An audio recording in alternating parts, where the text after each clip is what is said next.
ရာကငါးပေါင်းလေးပါနော်ဒီငါးက sea bream ဆိုတာကကက်ကတစ်ငါးလို့ထင်တာပဲဘာလဲတော့မသိဘူးအယိုးငါပြီးအလဲယူပြီးနှစ်ဖက်ကိုရှက်လေးထားတာလေးပေါ့နော်ဒါကစနွင်းရဲ့တန်ရောင်စားလေးရဲ့လိုပါတယ်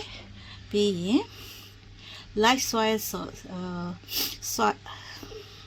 ပဲငမ်ပြာရည်အကျဲနဲ့ပဲငမ်ပြာရည် dark soy sauce and light soy sauce အပြည့်ရလိုပါတယ်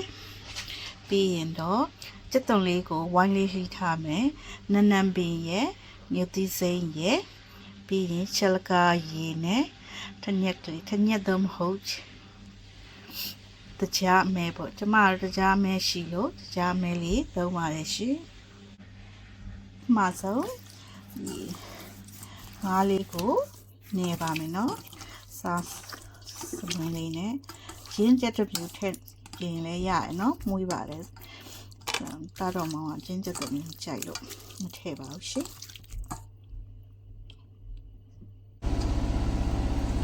စီပူလာတဲ့ဆိုရင်ငါးလေးကိုထည့်ပြီးတော့ပြောပါမယ်နော်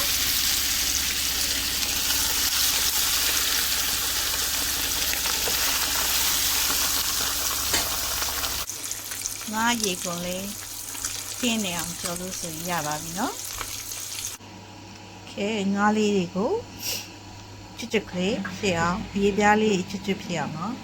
နှစ်ဖက်စလုံးကျွတ်အောင်မလို့နော်အရေးပြားဘက်လေးပဲကျွတ်အောင်လုပ်ပြီးတော့ကြော်ထားပါမယ်နော်ပြီးရင်တော့စီအိုးထဲမှာစီလေးနည်းနည်းထည့်ပြီးတော့စက်သွန်လေးကိုကြော်ပါမယ်ရှင်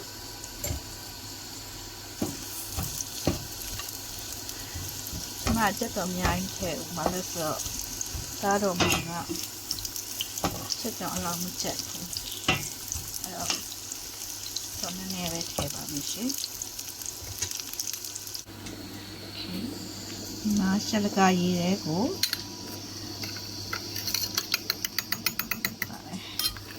ကြားအမျိုးလေးထည့်ပြီးတော့စင်းလေးဖြောထားပါမယ်နော်โ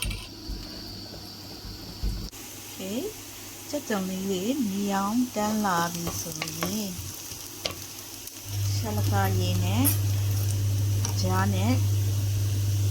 ဖြောထားတာကိုထည့်ပါမယ်နော်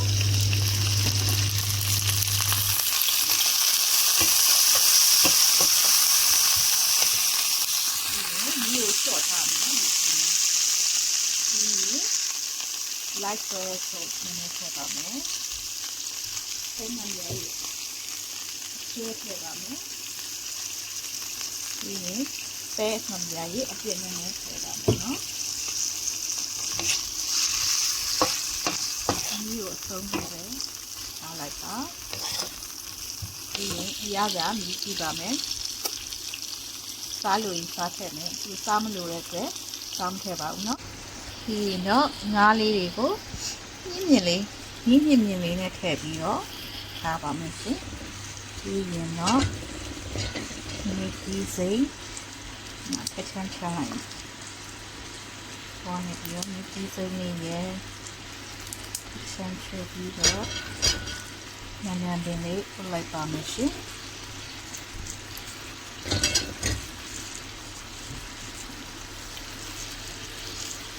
အဆိုရင်တော့ငါးပေါင်းလေးရပါပြီရှင်